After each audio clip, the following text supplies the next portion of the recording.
Buenas noches desde la localidad de Przemyśl en Polonia. Hemos traído este telediario especial aquí cuando se cumple una semana de la invasión de Ucrania. Estamos muy cerca de la frontera con Ucrania y este que ven es uno de los primeros puntos de acogida que se encuentran las miles, decenas de miles de personas que han dejado su país huyendo de la invasión, huyendo de los bombardeos. Aquí se les está proporcionando ropa, mantas para pasar estas primeras horas. Estamos ligeramente por encima de los 0 grados.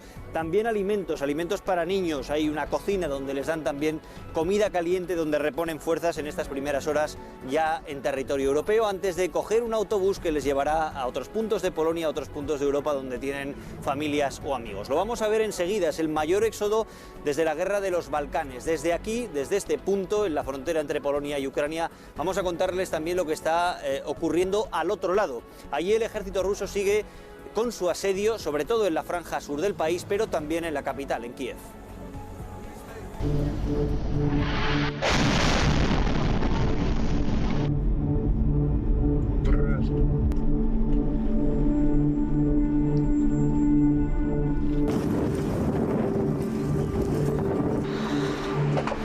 Y mi padre ayer estaba buscando pan y no pudo comprarlo. Estaba en una cola de unas 30 personas cerca de una tienda donde dijeron que van a traer pan. Y sonó el aviso de un ataque aéreo. Y nadie dejó la cola, que todos necesitaban pan y no había.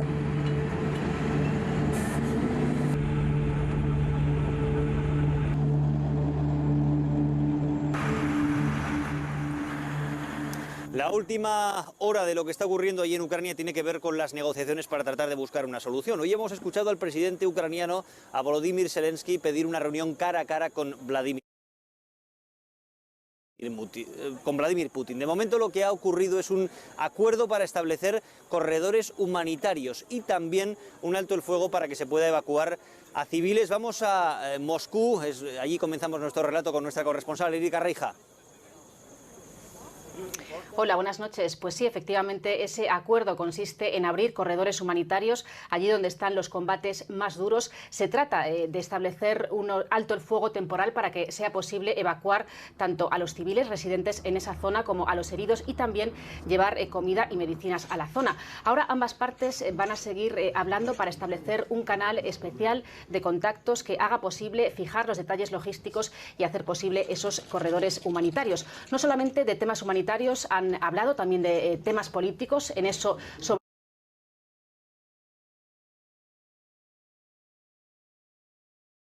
eso que van a seguir negociando en principio a principios de la semana que viene.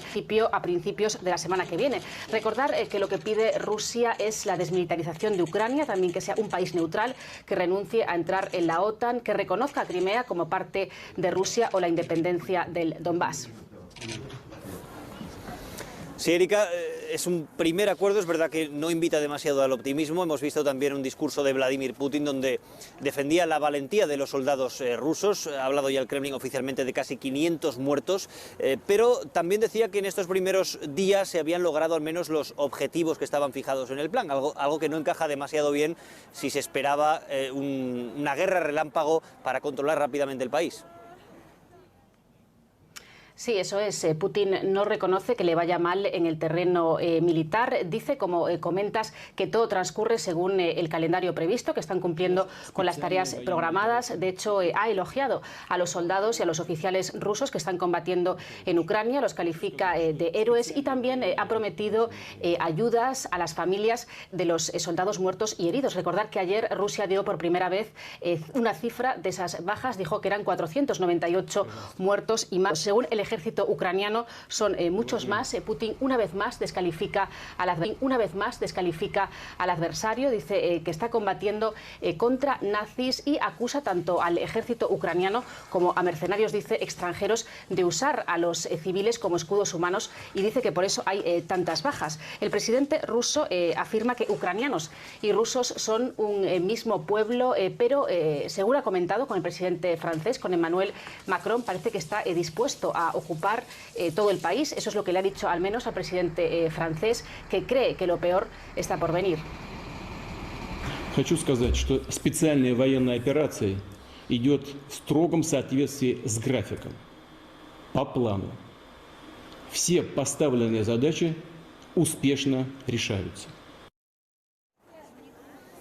En este momento en el este de Ucrania, en la región del Donbass, se ha intensificado el asedio sobre la ciudad de Mariupol, una ciudad costera, una ciudad grande, 450.000 habitantes aproximadamente, y además hemos sabido que allí muchas personas están atrapadas, a veces sin luz y sin calefacción.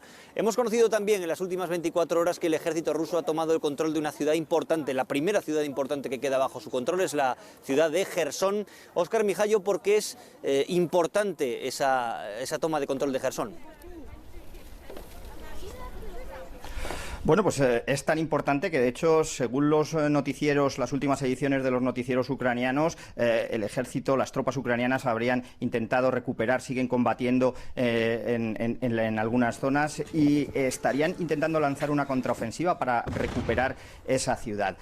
¿Por qué? Bueno, Jersón tiene una importancia simbólica indudable, porque sería la primera capital de Oblast, la primera capital de provincia que cae en manos rusas después de 8 días de guerra. En todo este tiempo los rusos no han conseguido conquistar ninguna capital de provincia. Luego tiene una importancia real y estratégica que también es indudable. ¿Por qué? Pues porque es una ciudad de tamaño medio, 300.000 habitantes, está en la desembocadura del río Dnieper, que digamos que es la frontera natural que divide el este y el oeste de Ucrania. Además hay astilleros, hay bases militares, pero sobre todo porque posibilita el avance de las tropas rusas que hay en el sur, que han salido de la península de Crimea, sobre el principal puerto ucraniano, sobre la ciudad de Odesa. Si las tropas rusas toman la ciudad de Odesa, que Jersón es la puerta de esa ofensiva, tiene la llave,